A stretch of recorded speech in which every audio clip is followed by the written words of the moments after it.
பள்ளி பருவம் தொட்டு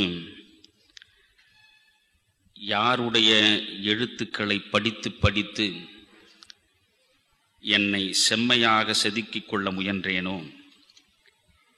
அந்த பாரதியை பற்றி உங்களிடம் பேசுவதற்கான ஒரு வாய்ப்பு கனிந்தமை குறித்து உண்மையில் நான் மகிழ்ச்சி அடைகிறேன். ஒரு 30 ஆண்டுகளுக்கு மேல் நான் பாரதியை படிக்கிறேன், பாரதியை சிந்திக்கிறேன், பாரதியின் சிந்தனைகளை சமூக வீதிகளில் பதிவு செய்வதற்கு முயல்கிறேன். எத்தனை முறை படித்தாலும் ஒரே பொருளை திரும்ப திரும்ப தருமானால் அது உயர்ந்த இலக்கிய படைப்பு ஆகாது. படிக்கிற ஒவ்வொரு முறையும் ஒவ்வொரு விதமான புதிய புதிய சிந்தனையை, கருத்தை அள்ளி அள்ளி கொடுக்கக்கூடிய ஆற்றல் பெற்ற எழுத்து எதுவோ அதுதான் காலங்களை கடந்து வாழும். அதுபோன்று காற்று உள்ளவரை, தமிழ் உள்ளவரை, கடைசி தமிழன் உள்ளவரை வாழக்கூடிய ஆற்றல் படைத்த எழுத்துக்கள் தான் பாரதி என்ற ஒரு மகா கவிஞனின் எழுத்துக்கள். பாரதி நினைத்திருந்தால் செம்மையாக தன்னுடைய வாழ்க்கையை அவன் வளப்படுத்தி கொண்டிருக்க முடியும். அவனுடைய தந்தையார் கண்ட கனவின்படி தமிழை மறுதலித்துவிட்டு தமிழின்பால் ஆர்வம் செலுத்துவதை அறவே மறுத்துவிட்டு கணிதம் படித்து, பொறியியல் படித்து மிகப்பெரிய தொழிலதிபராக பாரதி வந்திருக்கலாம். அல்லது தான் படித்த தமிழை, அந்த தமிழில் கவிதைகளை எழுதக்கூடிய ஆற்றலை வாழ்க்கையை வளப்படுத்திக் கொள்வதற்காக பயன்படுத்த வேண்டும் என்று பாரதி விரும்பியிருந்தால் எட்டயபுரத்து சமஸ்தானத்தில் எட்டயபுரத்து ஜமீன்தார் அல்லது அரசர் என்று போற்றப்பட்டவருக்கு மகிழ்ச்சி தரக்கூடிய படைப்புகளை படிப்பதும், மகிழ்ச்சி தருகிறார் போல் கவிதைகளை படைப்பதுமாக பாரதி வாழ்ந்திருந்தாலும் அவனுடைய வாழ்க்கை முழுவதும் வறுமை வந்து சேர்ந்திருக்காது. ஆனால் பாரதி விரும்பியே வறுமையை ஏற்றுக்கொண்டான். தன்னை பற்றி மட்டுமே சிந்திக்கக்கூடிய மனிதர்களுக்கு நடுவில் முழுக்க முழுக்க இந்த மண்ணை பற்றி மட்டுமே சிந்தித்த மகா கவிஞன் பாரதி. தன்னை பற்றி சிந்தித்து, தன்னுடைய குடும்பம் குறித்து சிந்தித்து, தன்னுடைய இல்வாழ்க்கை இன்பங்கள் குறித்து சிந்தித்து அவன் வாழ்ந்திருந்தால் அவனுடைய சாவோடு அவன் சரித்திரம் முடிந்திருக்கும். ஆனால் தன்னை பற்றியும் தன் குடும்பத்தை பற்றியும் சிந்திக்காமல் இந்த மண்ணை பற்றியே சதா சர்வகாலமும் சிந்தித்து சிந்தித்து சிந்தித்து எழுத்து வேள்வியை நடத்தியதனாலேதான் காலத்தை கடந்து அவனாலே வாழ முடிகிறது. நான் வேண்டி கேட்டுக்கொள்வதெல்லாம் ஒவ்வொருவர் வீட்டிலும் ஒரு பாரதியார் கவிதை புத்தகம் இருக்க வேண்டும். என்னுடைய அன்பிற்கினிய இளம் நண்பர்கள் ஒரு வாரத்திற்கு ஒரு முறையாவது பாரதியின் ஒரு பாடலை படித்து கொஞ்சம் சிந்திக்க வேண்டும். ஏற்றம் பெறுவதற்கான நல்ல கருத்துக்களை மட்டுமே தந்தவன் பாரதி. பாரதியின் படைப்புகளில் இழிவான ஒரு செய்தியையும் நீங்கள் தேடி தேடி சலித்து சலித்து பார்த்தாலும் காண முடியாது. அப்படி ஒரு அற்புதமான கவிஞனுடைய கனவுகள் குறித்து நான் பேசப் போகிறேன். பாரதி பிறந்தான். பாரதியை பற்றி அன்று தொட்டு இன்று வரை எத்தனையோ பேர் எத்தனையோ விதமான புகழுரைகளை வழங்கியிருக்கிறார்கள். ஆனால் அவற்றுள் என் நெஞ்சம் கவர்ந்த ஒரு புகழுரை என்ன தெரியுமா? அப்துல் ரஹ்மான் என்று இன்றைக்கு வாழுகின்ற ஒரு அற்புதமான கவிஞன் பாரதி பிறந்ததை பற்றி புது கவிதையில் மிக அழகாக சொன்னான். எட்டயபுரத்தில் இரட்டை பிரசவம், நீயும் புதிய தமிழும். எட்டயபுரத்தில் இரட்டை பிரசவம், நீயும் புதிய தமிழும். எழுத்தாணிகளால் சிலுவை அறையப்பட்ட கவிதைக்கு மறு உயிர்ப்பு தந்தவன் நீ. கவிதை பெண்ணின் கையில் அலங்கரிக்க அணிகலன்களை அல்ல ஆயுதங்களை தந்தவன் நீ. உன் கவிதையை விட அழகிய கவிதை உன் வாழ்க்கை. உன் வாழ்க்கை தான் உன் கவிதையின் வார்த்தை நிழல்கள் என்று பாரதியை பற்றி அற்புதமாக பாடினார். இரட்டை பிரசவம் நிகழ்ந்தது எட்டயபுரத்தில். ஒன்று பாரதி, மற்றொன்று புதிய தமிழ் என்றால் என்ன பொருள்? பாரதிதான் தமிழுக்கு மறு உயிர்ப்பை கொடுத்தான். நண்பர்களே, பாரதிக்கு முன்பு இருந்தவர்கள் மனிதர்களை பற்றி பாடவில்லை. இந்த மனிதர்களின் சமூக வாழ்வு சிக்கல்கள் குறித்து சிந்திக்கவில்லை. சிற்றிலக்கியங்களை எல்லாம் நீங்கள் உள்ளே நுழைந்து பார்த்தால் ஒன்று பரம்பொருளை பற்றிய செய்திகளாக இருக்கும், அல்லது சிற்றின்பம் தழுவிய செய்திகளாக இருக்கும்.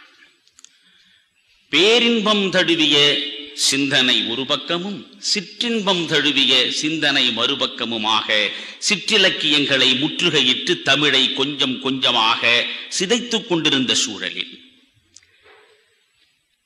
ஒரு நல்ல கவிதை என்றால் ஏடெடுத்து படிப்பவனுக்கு எளிதில் புரியக்கூடாது என்கிற தத்துவமே இந்த தமிழ் மண்ணில் இருந்திருக்கிறது. நீங்கள் கம்பராமாயணத்தை எடுத்து வைத்துக் கொண்டால் அனுமன் கடலை தாவுகிறான்.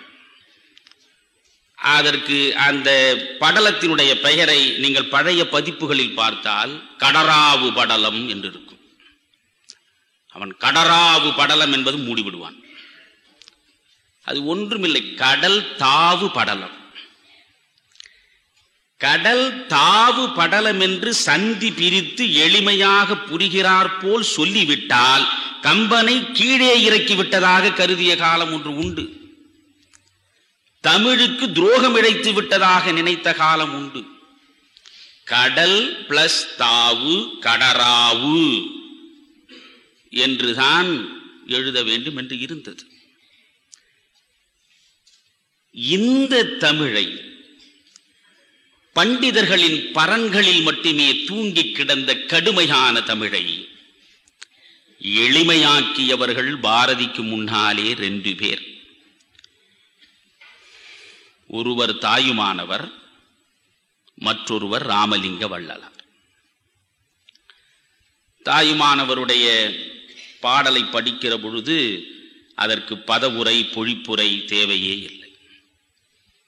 கனியேனும் வரிய செங்காயேனும் உதிர் சருகு கந்த மூலங்களேனும் கனல்வாதை வந்தெய்தி நள்ளி புசித்து நான் கண்மூடி மௌனியாகி தனியே இருப்பதற்கு எண்ணினேன் எண்ணமிது சாமி நீ அறியாததோ சர்வ பரிபூரண அகண்ட தத்துவமான சச்சிதானந்த சிவமே.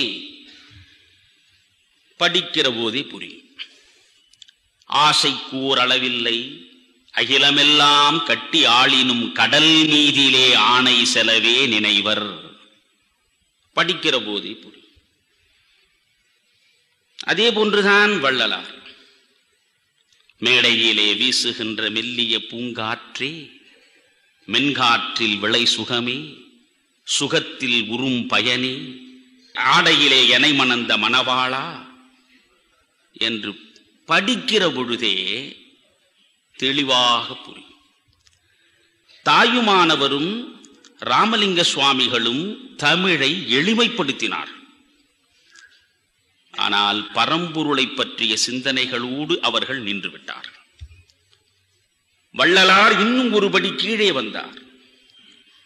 வாடிய பயிரை கண்டபோதெல்லாம் வாடினேன், பசியினால் இளைத்தே வீடுதோர் இறந்தும் பசியராது அயர்ந்த வெற்றரை கண்டு உளம்பதைத்தேன் என்று பாடிய முதல் கவிஞன்.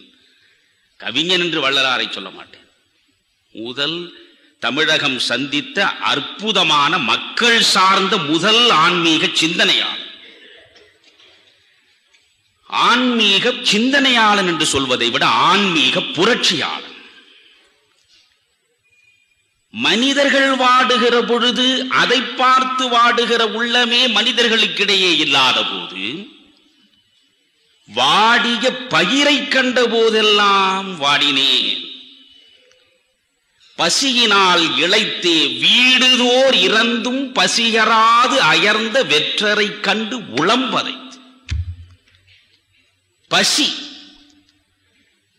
அந்த பசி தீயை அணைப்பதற்கு ஒவ்வொரு வீட்டு வாசலிலும் அம்மா பசி, ஐயா பசி என்று கூக்குரல் கொடுத்து கேட்ட பின்னாலும் உணவு கிடைக்காமல் வாடி கிடக்கிற வெற்றரை காணுகிற போதெல்லாம் என் உள்ளம் பதைத்தது என்று சொன்ன சன்மார்க்கவாதி, ஆன்மீகவாதி, சமய சீர்திருத்த புரட்சியாளன் ராமலிங்க சுவாமி. அதற்கு பிறகு பாரதி வந்தார். பாரதி தமிழ் கவிதையினுடைய உருவத்தையும் உள்ளடக்கத்தையும் முற்றிலுமாக மாற்றியவன். சமூகத்தின் சாதாரண மனிதனுக்கும் இலக்கிய உலகத்துக்கும் இடையிலே இருந்த இடைவெளியை இட்டு நிரப்பிய முதல் கவிஞன் பாரதி. சாதாரண மனிதர்களை பற்றி பாடினான், சாதாரண மனிதர்களுக்காக பாடினான், சாதாரண மனிதர்களை மேன்மைப்படுத்துவதற்காக பாடினான். அதுதான் பாரதியினுடைய தனிப்பெருமை.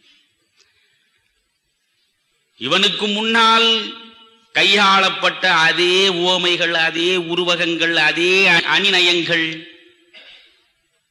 பழைய பாட்டையில் அவன் அப்படியே தடம் பதித்து தன்னுடைய கவிப்பயணத்தை நடத்தவில்லை. அவன் புதிய பாதையை போட்டான்.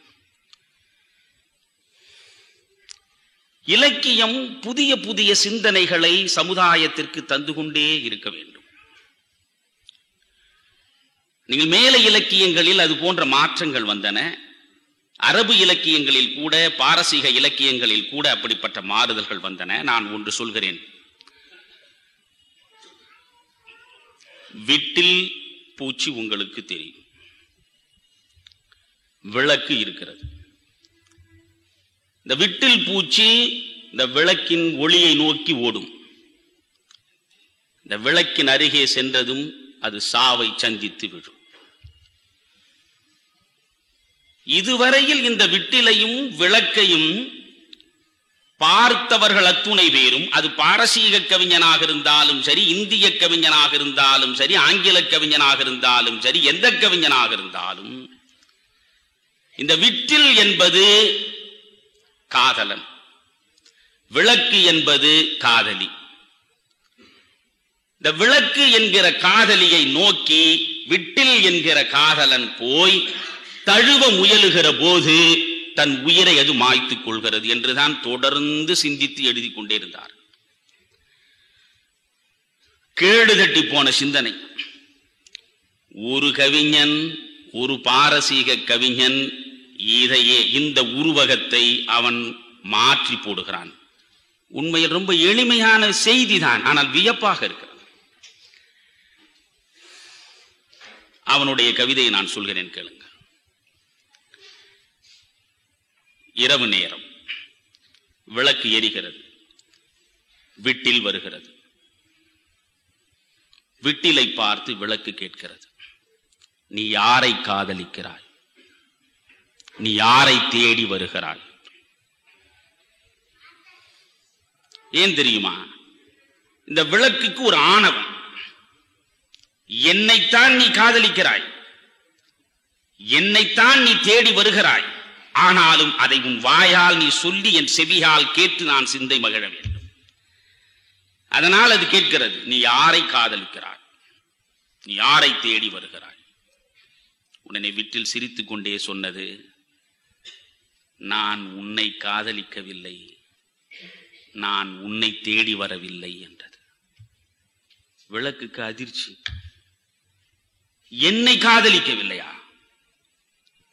என்னை தேடி வரவில்லையா? பொய் சொல்கிறாய் நீ என்றது. மீண்டும் விட்டில் பேசுகிறது, நான் சத்தியம் செய்கிறேன், உன்னை காதலிக்கவில்லை, உன்னை தேடி வரவில்லை, நான் இரவை காதலிக்கிறேன். அதற்கு நீ ஒளி தந்து வழிகாட்டுகிறாய் என்பதற்காக நன்றி செலுத்த உன் பக்கத்தில் வருகிறேன். பாவி நீயோ என்னை சுட்டெரித்து விடுகிறாய் என்றது. விளக்கதை நம்பவில்லை. என்ன, என்னை நீ காதலிக்கவில்லையா? என்னை தேடி வரவில்லையா? நீ இரவை காதலிக்கிறாயா? இதை யார் நம்புவது என்றது. வேண்டுமானால் விளக்கே, நீ பகலில் எரிந்து பார், உன்னை தேடி நான் வருகிறேனா என்பது தானாகவே புரிந்துவிடும் என்றது. பகலில் விளக்கு எரிந்தால் விட்டிலை பார்க்க முடியாது. ஆனால் இரவில் மட்டும் இந்த விளக்கை நோக்கி விட்டில் வருகிறது என்றால், விட்டில் விளக்கை நோக்கி வருகிறது. விளக்கு காதலி, விட்டில் காதல் என்று சொல்லி சொல்லி சொல்லி கேடுகட்டி போன இந்த உருவகத்தை மறைமாற்றம் செய்து ஒரு புதிய கற்பனையை கொடுக்கிற பொழுது இலக்கியத்திற்கு கொஞ்சம் இளமை திரும்புகிறது.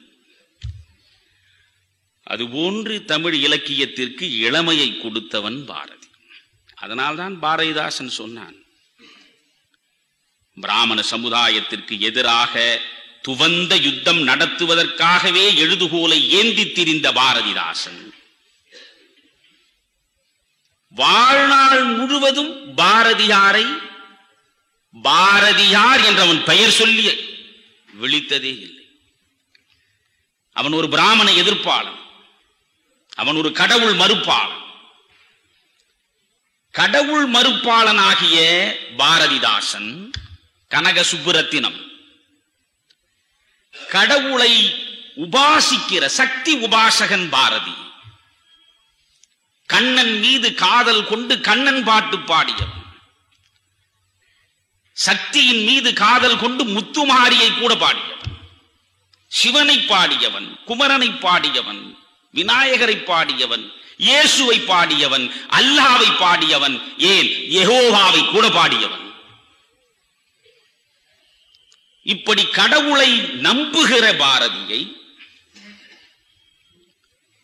பிராமணனாக பிறந்துவிட்ட பாரதியை, கடவுளை மறுக்கிற, பிராமணர்களை வெறுக்கிற கனக சுப்புரத்தினம் தன் பெயரையே மாற்றி பாரதிதாசன் என்று வைத்துக் கொண்டான். தாசன் என்றால் தமிழில் அடிமை என்று பொருள். பாரதிக்கு அடிமை என்று பெயர் மாற்றிக்கொண்டான். வாழ்நாள் முழுவதும் எந்த மேடையில் பேசினாலும் பாரதி என்று சொல்ல மாட்டான், ஐயர் என்பான். ஐயர் சொன்னார்.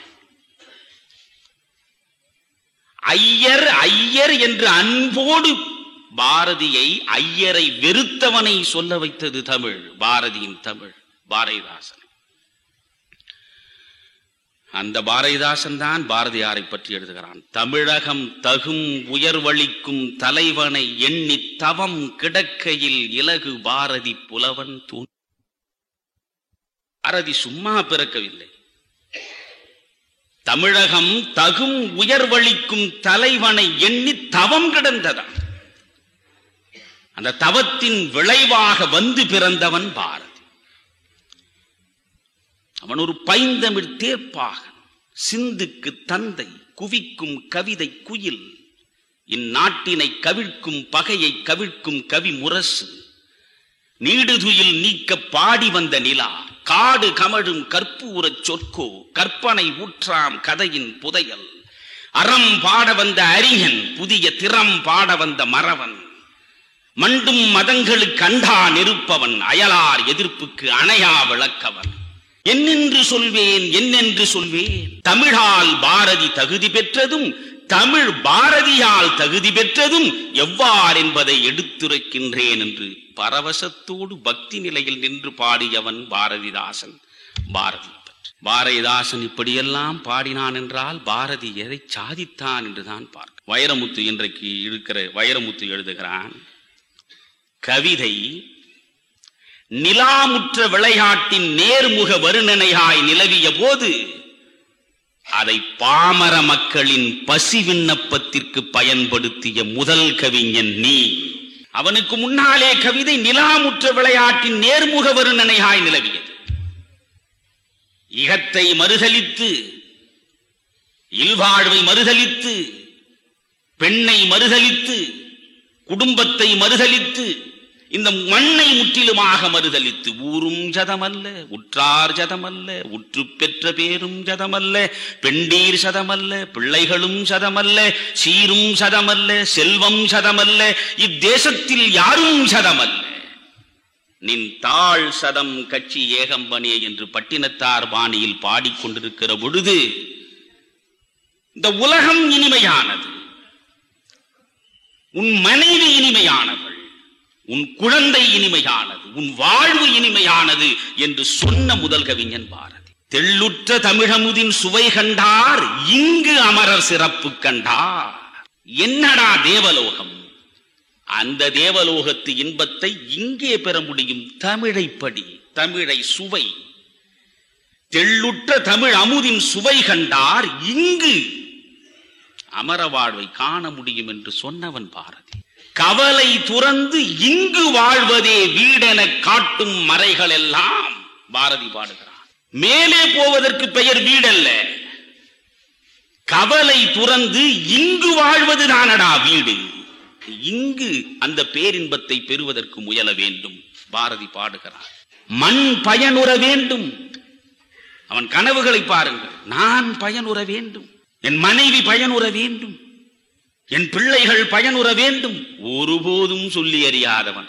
மண் பயனுற வேண்டும், வானகம் இங்கு தென்பட வேண்டும், மேலே இருக்கிற வானகம் இங்கு தென்பட வேண்டும். இந்த இருக்கிற இடத்தை சொர்க்கம் என்று சொன்னார். இந்த இடத்தில் பொருத்தமாக ஒன்று சொல்கிறேன். ஒரு ஞானி ஒருவர் இருந்தார். இதே போன்று ஒரு மார்கழி மாத நேரம், ஒரு ஆன்மீக கூட்டம். ஞானி உரை நிகழ்த்த தொடங்கினார். சிற்றின்பம், பேரின்பம், இக உலகம், பர உலகம், கர்மவினை, விதி, ஊழ் என்று பல்வேறு விளக்கங்களை எல்லாம் நேற்று நாம் கலந்து பேசியதைப் போல அவர் பேசி முடித்துவிட்டு குடுமியிருந்த மக்களை பார்த்து ஞானி சொன்னார், சொர்க்கத்திற்கு செல்ல விரும்புபவர்கள் இங்கே யார் யார் எழுந்து நில்லுங்கள் என்றார். எல்லாரும் எழுந்து நின்றார்கள், ஒருவனை தவிர. ஞானிக்கு கொஞ்சம் அதிர்ச்சியாக இருந்தது. சொர்க்கத்திற்கு போவதற்கே டிக்கெட் வாங்கி கொடுத்தாலும் போக மாட்டேன் என்று சொல்லிவிட்டு ஒரே ஒரு ஆள் உட்கார்ந்து கொண்டிருக்கிறானே, புரியவில்லை. சரி, அவனுக்காக அடுத்த கேள்வி கேட்டார். நரகத்திற்கு போக விரும்புபவர்கள் இங்கே யார் யார்? அவன் எழுந்து நிற்பான் என்று அவன் நினைத்தார். சொர்க்கத்திற்கு போவதற்காக எழுந்து நின்ற அத்துணை பேரும் நரகத்திற்கு போக விரும்பாமல் உட்கார்ந்து கொண்டிருந்தார்கள். சொர்க்கத்துக்கு போக விரும்பாத இவன் எழுந்து நிற்பான் என்றுதான் அவர் நினைத்து அவனுக்காக கேட்டார். அவன் அப்பொழுதும் எழுந்து நிற்கவில்லை. உடனே ஞானி கேட்டார், தம்பி கொஞ்சம் எழுந்து நில்லுங்கள். எழுந்து நின்றான். நீங்கள் சொர்க்கம் போக விரும்பவில்லையா? இல்லை. பின் நரகம் போக விரும்பவில்லையா? இல்லை. பின் என்னதான் செய்ய போகிறேன்? இருக்கும் இடமே சுகம் என்று நான் இருக்கிறேன். எனக்கு இருக்கும் இடமே போதுமையா. காணாத சொர்க்கத்திற்கும் காணாத நரகத்திற்கும் போவதற்காக நான் கவலைப்பட்டு வாழ்க்கையை வீணடிப்பதை விட நான் கண்டு கொண்டிருக்கிற இந்த இடத்தை சொர்க்கமாக்க எனக்கு தெரியும். இருக்கிற இடத்தை சொர்க்கமாக்குகிற ரகசியம் எனக்கு தெரிந்துவிட்டால் போதும். நேற்று உபநிஷதம் பற்றி பேசினோம். உபநிஷதத்தின் மொத்த சாரத்தையும் ஒரு கேப்சூலில் வைத்து பார்த்தால் என்ன தெரியுமா செய்தி? அதை ஆங்கிலத்தில் அழகாக சொன்னான் ஒரு அறிஞன். Happiness comes not from without, but from within. மகிழ்ச்சி என்பது வெளியிலிருந்து உனக்கு உள்ளே வருவதல்ல, மகிழ்ச்சி என்பது உன் உள்ளுக்குள்ளே பிறப்பது. கண்ணதாசன் ஒரு சினிமா பாட்டில் தான் பாடினார். சினிமா பாட்டு, இப்பொழுது இருக்கிற சினிமா பாட்டை பற்றி பேசுவதற்கு என்னால் முடியாது. கண்ணதாசன் இதை happiness comes not from without but from within என்கிற வேதாந்த சாரத்தை, உபநிடதத்தின் செய்தியை ஒரு சினிமா படம், சாவித்திரி என்று ஒரு சினிமா படம் என்று கருதுகிறேன். இன்பமும் துன்பமும் வெளியினில் இல்லை, இதயமே உருவாக்கிடும். ஆக வாழ்க்கை நம் கைகளில். அதனால்தான் திருமூலர் சொன்னார், தன்னை அறிய தனக்குரு கேடில்லை. திருமூலரை நாம் படிக்க வேண்டும். தன்னை அறிய தனக்குரு கேடில்லை, தானே தனக்கு பகைவனும் நண்பனும். நமக்கு பகைவன் வெளியே கிடையாது. நான் தான் எனக்கு பகை, நான் தான் எனக்கு நட்பு. எனவே இந்த உலகில் வாழுகிற போதே இந்த வாழ்க்கையை இன்பமயமாக மாற்றிக்கொள்ள வேண்டும் என்றால் நான் திரும்ப திரும்ப செக்குமாடு சுற்றி கொண்டிருப்பது போல் ஒரு இடத்தில் தான் நான் சுற்றுவேன். ஏனென்றால் நான் பிறப்பெடுத்ததும் பேசுவதற்காக என்னை உருவாக்கி கொண்டதும் பேச வருவதும் இந்த மனித சமுதாயத்தில் ஒரு செய்தி சொல்வதற்காகத்தான். அன்பு அன்பு அன்பு என்பதுதான். அதனால்தான் காரைக்கால் அம்மையார் அன்பு பற்றி சொல்லுகிற போது இரவாத இன்ப அன்பு, இந்த 3 வார்த்தைகளை மட்டும் மறக்காமல் மனதிலே பதிவு செய்து கொள்ளுங்கள். இரவாத இன்ப அன்பு. இன்பம், அதுவும் இரவாத இன்பம், அழியாத இன்பம் எதன் மூலம் கிடைக்கும் தெரியுமா? அன்பின் மூலம்தான் கிடைக்கும். இரவாத இன்ப அன்பு என்கிறார். அதுதான், அதை அடிப்படையாக வைத்துத்தான் பாரதியின் பாட்டு தேரே பவனி வந்தது. பாரதியின் பாட்டு தேர் பவனி வந்த பாதை முழுவதும் அன்புதான். அவன் கனவு முழுவதும் அன்புதான். அந்த அன்பை அடிப்படையாக வைத்துத்தான் அவனுடைய வாழ்க்கை நடந்தது. மற்ற கவிஞர்களுக்கும் பாரதிக்கும் என்ன வித்தியாசம்? பாரதி பாடுகிறான், நல்லதோர் வீணை செய்தே நலன்கெட புழுதியில் எரிவதுண்டோ, சொல்லடி சிவசக்தி என்னை சுடர்மிகும் அறிவுடன் படைத்து விட்டாய், வல்லமை தாராயோ. கேட்கிறான் சக்தியை பார்த்து. நல்லதோர் வீணை செய்தே அதை நலன்கெட புழுதியில் எரிவதுண்டோ. சக்தியை வசைபாடுகிறான். முட்டாளே, கடவுளை பார்த்து சொல்கிறான், முட்டாளா நீ? பித்து பிடித்து விட்டதா உனக்கு? அழகான ஒரு வீணையை அற்புதமாக கவனம் செலுத்தி செலுத்தி செதுக்கி செதுக்கி உருவாக்கிய வீணையை செய்து முடித்த பிறகு குப்பை கூடையில் போடுகிற முட்டாளா நீ? நல்லதோர் வீணை செய்தே அதை நலன் கெட புழுதியில் எரிவதுண்டோ, சொல்லடி சிவசக்தி என்னை சுடர் மிகும் அறிவுடன் படைத்து விட்டாய். சோற்று பிண்டமாகவா என்னை படைத்தாய்? சுடர் மிகும் அறிவுடன் படைத்தாய். நீ எனக்கு என்ன செய்ய வேண்டும்? வல்லமை தாராயோ, சக்தியை கொடு எனக்கு. ஏன்? என் பெண்டு பிள்ளைகள் உண்டு கொழுக்க வேண்டும், என் உற்றமும் சுற்றமும் வளவாழ்வு காண வேண்டும். அதற்கு நீ கொடுக்கிற சக்தியை நான் பயன்படுத்த வேண்டும் என்று சொல்லி இருந்தால் பாரதியை மணியன் என்று பேச மாட்டான். பாரதி சொல்கிறான், வல்லமை தாராயோ இந்த மாநிலம் பயனுற வாழ்வதற்கே. இந்த மாநிலம் பயன் பெற வேண்டும் என்னால் நீ கொடுக்கிற சக்தியை எனக்கென்று வைத்துக் கொள்ளாமல் இந்த மண்ணின் மக்களுக்கு நான் மேன்மையை உருவாக்கி தருவதற்கு பயன்படுத்த விரும்புகிறேன். இன்னொருத்தில் சொல்வான், கடவுளை பார்த்து அடி என்கிறான், வைய தலைமை எனக்கு தா என்கிறான். இந்த வையம் முழுவதற்கும் எனக்கு தலைமையை தா என்று கேட்டான். ஏன்? ஊழல் செய்து கொள்ளையடிப்பதற்கா? விண்ணுலகை மண்ணுலகில் கொண்டு வந்து நிறுத்துவதற்கு. அந்த எண்ணம் அவனுக்கு இருந்தது. நீங்கள் தன்னை பற்றியே சிந்திக்கிற கவிஞர்களுக்கு நடுவே தன்னை முற்றிலும் மறந்து மண்ணை பற்றியே சிந்தித்த மகா கவிஞன் அவன். கண்ணதாசன் மீது எனக்கு நிரம்ப காதல் உண்டு. நான் அரைக்கால் சட்டை போட்ட காலம் தொட்டு கண்ணதாசனுடைய கவிதைகளோடும் கண்ணதாசன் படைப்புகளோடும் இரண்டர கலந்தவன். என் வாழ்க்கையிலேயே 10 பைசா கொடுத்து முதலாக ஒரு பத்திரிகை வாங்கினேன் என்றால் அது கண்ணதாசனுடைய பத்திரிகை தான், கடிதம் பத்திரிகை. அப்பொழுது 10 பைசாவுக்கு வரும். கண்ணதாசன் கண்ணதாசன் கண்ணதாசன் என்று எனக்கு பைத்தியமே பிடித்திருந்த காலம் ஒன்று உண்டு. ஆனால் கண்ணதாசனுக்கு பிறகு நான் பாரதியை பார்த்தேன். கண்ணதாசன் பலவீனம் எது, பாரதியின் பலம் எது என்று எனக்கு புரிந்தது. கண்ணதாசன் சொல்கிறான், ஓர் கையிலே மதுவும் ஓர் கையில் மங்கையரும் சேர்ந்திருக்கும் வேளையில் என் ஜீவன் பிரிந்தால்தான் நான் வாழ்ந்த வாழ்க்கை நலமாகும். அவனவனுக்கு சாகிற போதாவது இவ்வளவு காலம் செய்த பாவங்களிலே இருந்து விடுபட்டு சாகிற போதாவது ஒரு சிறந்த காரியத்தை செய்து முடித்து செத்து போக வேண்டும் என்ற சிந்தனை வரும்.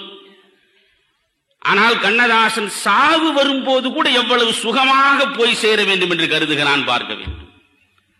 சாவு வர அந்த நேரம் அவர் எப்படி இருக்க வேண்டுமா?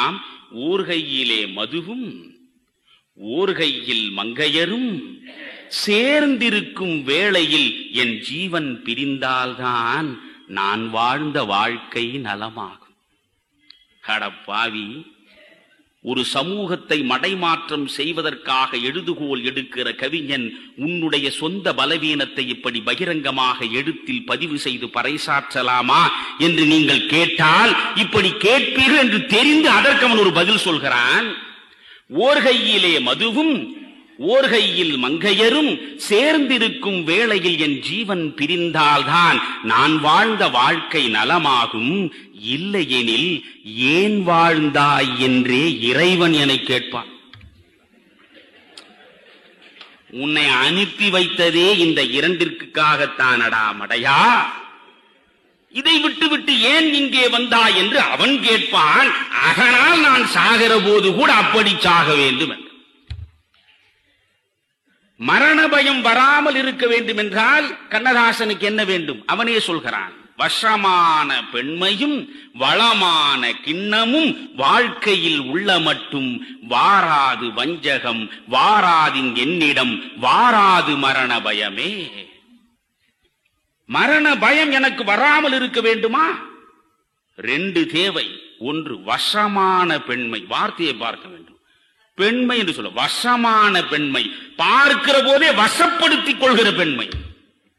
வசமான பெண்மையும் வளமான கிண்ணமும். அது வரலவே கூடாது. ஊற்ற ஊற்ற அது பெருகிக் கொண்டே இருக்க வேண்டும்.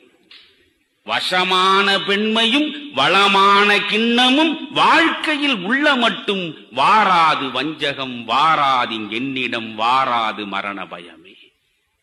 எனக்கு மரண பயம் வராம இருக்கணும்னா இந்த 2ஐயும் வேணும்னா. ஆனால் பாரதி என்ன சொல்கிறான் தெரியுமா? காலா, உனை நான் சிறு புல்லென மதிக்கிறேன், என்றன் காலருகே நீ வாடா, சற்றே உனை மிதிக்கிறேன். உலகத்தில் எந்த கவிஞனும் சொல்லாதது. அந்த கவிதையை நீங்கள் நன்றாக பார்க்க வேண்டும். காலா, உனை நான் புல்லென மதிக்கிறேன் என்று கூட சொல்வதில் அவனுக்கு முழு நிறைவில்லை. காலா, உனை நான் சிறு புல்லென மதிக்கிறேன். ஏ யமப்பயலே, உன்னை நான் அற்ப புல்லாகவே நினைக்கிறேன். உன்னை காலால் மிதிக்க வேண்டும் போல எனக்குள்ளே ஒரு உந்துதல் இருக்கிறது. வா. இவர் போய் மிதிக்க மாட்டாராம். காலா, உனை நான் சிறு புல்லென மதிக்கிறேன், என்றன் காலருகே நீ வாடா, சற்றே உன்னை மிதிக்கிறேன் என்றான். அது என்ன, இவனிடம் மிதிபடுவதற்கு அவன் வர வேண்டுமா என்று நீங்கள் கேட்கலாம். அப்படி சொல்வதில் ஆழ்ந்த அர்த்தம் இருக்கிறது. ஆசிரிய பெருமக்கள் இங்கே குழுமி இருக்கிற கூட்டத்தில் யாராவது இருந்தால் அவர்களுக்கு அது சரியாக புரியும். ஆசிரியர் வகுப்பறையில் அமர்ந்திருப்பார், உட்கார்ந்து கொண்டு பாடம் நடத்துகிறார். 40 மாணவர்களில் 40 மாணவர்களும் பாடம் கேட்டால் இந்த நாடு நாடாகவே இருக்காது. எனவே அந்த 40 மாணவர்களில் ஒரு மாணவனாவது ஏதாவது ஒரு குறும்பை உருவாக்கி கொண்டுதான் இருப்பான். அப்படி ஒரு மாணவன் குறும்பு விளையாட்டுகளில் ஈடுபட்டுக் கொண்டிருப்பதை இங்கே இருந்த ஆசிரியரின் பார்வையில் பட்டுவிடுகிறது. உடனே ஆசிரியர் பார்த்தார். ஆறுமுகம், எழுந்து நில் என்றார். ஆறுமுகத்திற்கு அப்பொழுதே புரிந்துவிட்டது, நாம் சிக்கிக் கொண்டோம். செம்மையாக ஆசிரியர் நம்மை உதைக்கப் போகிறார் என்ற உணர்வு அவனுக்கு உள்ளுக்குள்ளே பிறந்து விட்டது. அவன் தயக்கத்தோடு எழுந்து நின்றான். இங்கே வா என்றார். ஆறுமுகத்திற்கு தெளிவாக தெரியும் அடிப்பதற்குத்தான் அழைக்கிறார் என்று. ஆறுமுகம் அங்கேயே நின்று கொண்டு, வர முடியாது போ. சொல்ல முடியுமா? அழைப்பவர் ஆசிரியர். ஆசிரியன் அறிவு கொடுப்பவன், மாணவன் அறிவை பெறுபவன். கொடுக்கிற கை உயரத்தில் இருக்கும், பெறுகிற கை தாழ்ந்து கிடக்கும். கொடுப்பவன் உயரமானவன், எடுப்பவன் தாழ்வானவன். எனவே கொடுப்பவனை நோக்கித்தான் எடுப்பவன் வர வேண்டும் என்பது சமூகத்தில் உள்ள பண்பாட்டு நியதியது. அறிவு கொடுக்கிற ஆசிரியன் அழைக்கிறான், அறிவை பெறுகிற மாணவன் அச்சத்தோடு வருகிறான். வந்தான். வந்தவனை ஆறுமுகம் 6 அடி உயரம் இருக்கிறான். இவருக்கு அவன் முதுகில் ஓங்கி அறைய வேண்டும் போல ஒரு அரிப்பு. ஆனால் அதற்கு இசைவாக இல்லை. ஆறுமுகம் கொஞ்சம் வளைந்து கொடு என்கிறான். ஆறுமுகம் வளைகிறான். இவர் உட்கார்ந்து கொண்டே 2 அறை விடுகிறார் என்றால் அதை அவன் ஏற்றுக்கொள்கிறான் என்றால் என்ன பொருள்? இவன் உயர்ந்தவன், அவன் தாழ்ந்தவன். இவன் அறிவு கொடுப்பவன், அவன் அறிவை பெறுபவன். இங்கே பாரதி காலனை அழைக்கிறான். ஏன்? சாதாரண மனிதர்களுக்கு சாவோடு சரித்திரம் முடியும். ஆனால் பாரதி என்ன நினைக்கிறான்? காலம் உள்ள வரையில் சாகாத மனிதன் என்னிடம் உன்னுடைய விளையாட்டு பலிக்காது. எனவே எனக்கு நீ தருகிற சாவோடு என் சரித்திரம் முடியப் போவதில்லை. உன்னிலும் உயர்ந்தவன் நான். என்னிடம் மிதிபடுவதற்கு நீ என்னை நோக்கி வர வேண்டுமே தவிர உன்னை நோக்கி நான் வரமாட்டேன் என்று சொல்லுகிற அந்த அழுத்தமும் தெம்பும் கண்ணதாசனுக்கு இல்லாதது பாரதிக்கு எப்படி வந்தது என்றால் வேறொன்றும் இல்லை. கண்ணதாசன் தன் சொந்த சோகம், தன்னுடைய துயரம், தன்னுடைய ரணம், தன்னுடைய அவலம், தன்னுடைய கவலைகளைத்தான் அதிகமாக எழுதி வைத்திருக்கிறான். ஆனால் பாரதி சமூகத்தின் ரணத்தை, சமூகத்தின் கவலையை, சமூகத்தின் துயரத்தை எழுதி அதற்கு தீர்வுகளை தருவதற்கு முனைந்தான். அதனால்தான் இப்படி எவனாவது ஒருவன் பாட முடியுமா? கொஞ்சம் யோசித்து பாருங்கள். பாரதியின் கனவுகளுக்குள்ளே போவதற்கு முன்பு உங்களுக்கு அவனை பற்றிய ஒரு முழுமையான சித்திரத்தை தீட்டுவதற்கு நான் முனைகிறேன்.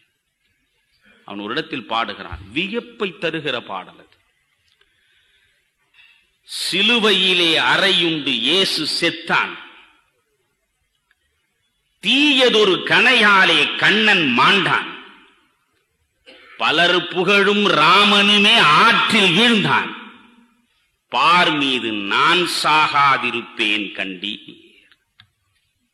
அந்த பாடலை கொஞ்சம் மீண்டும் உள்வாங்கி பாருங்கள். சிலுவையிலே அறையுண்டு இயேசு செத்தான்.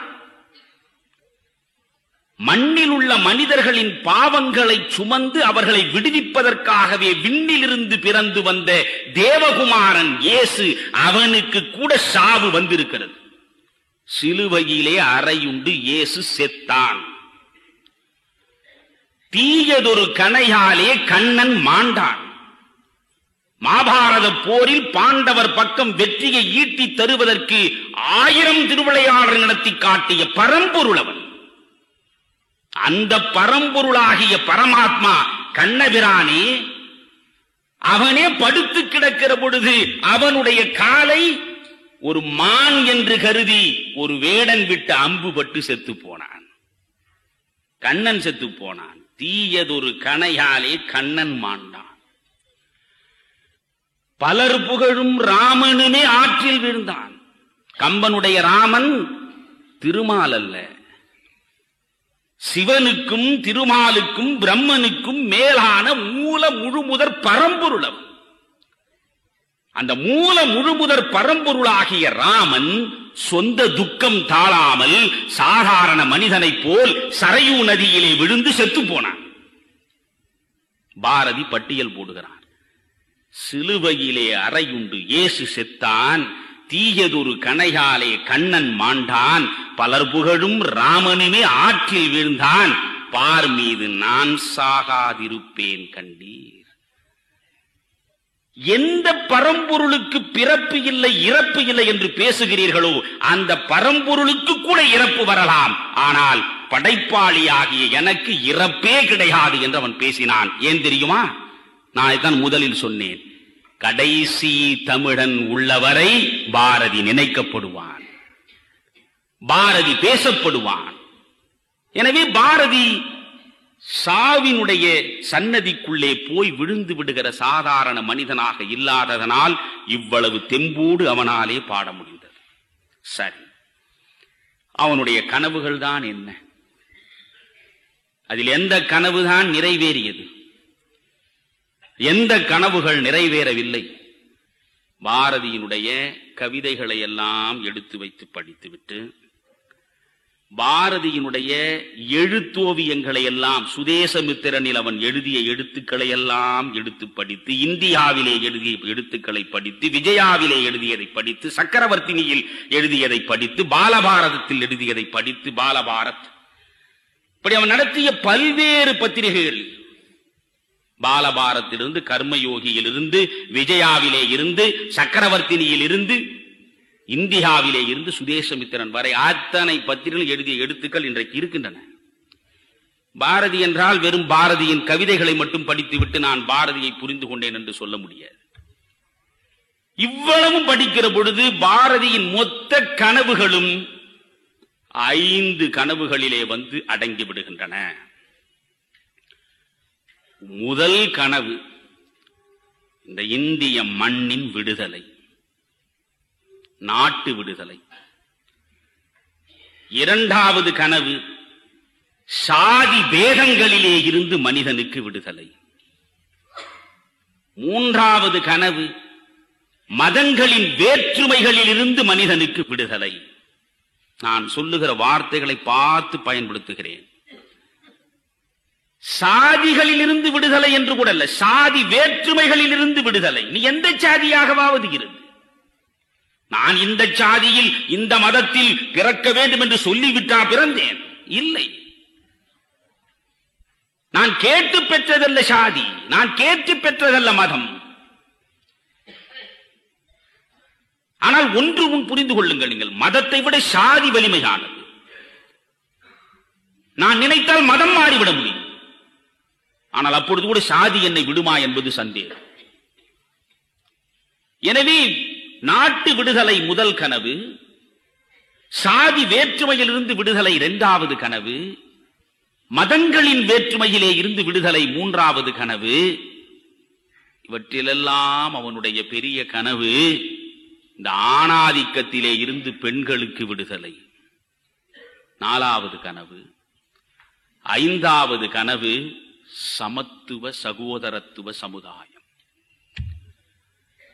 இந்த 5 கனவுகள் தான் பாரதி என்கிற மகா கவிஞனுடைய கனவுகள். இந்த 5 கனவுகளில் எது எது நிறைவேறியது என்று நான் விளக்க உரை தர வேண்டியதில்லை, உட்கார்ந்து இருக்கிற உங்களுக்கே தெரியும். 100க்கு 100 விழுக்காடு ஒரு கனவு நிறைவேறிவிட்டது, அது நாட்டு விடுதலை. அதிலே கூட ஒன்று பார்க்க வேண்டும். பாரதியினுடைய படைப்புகளை எடுத்து வைத்துக் கொண்டு பார்த்தால்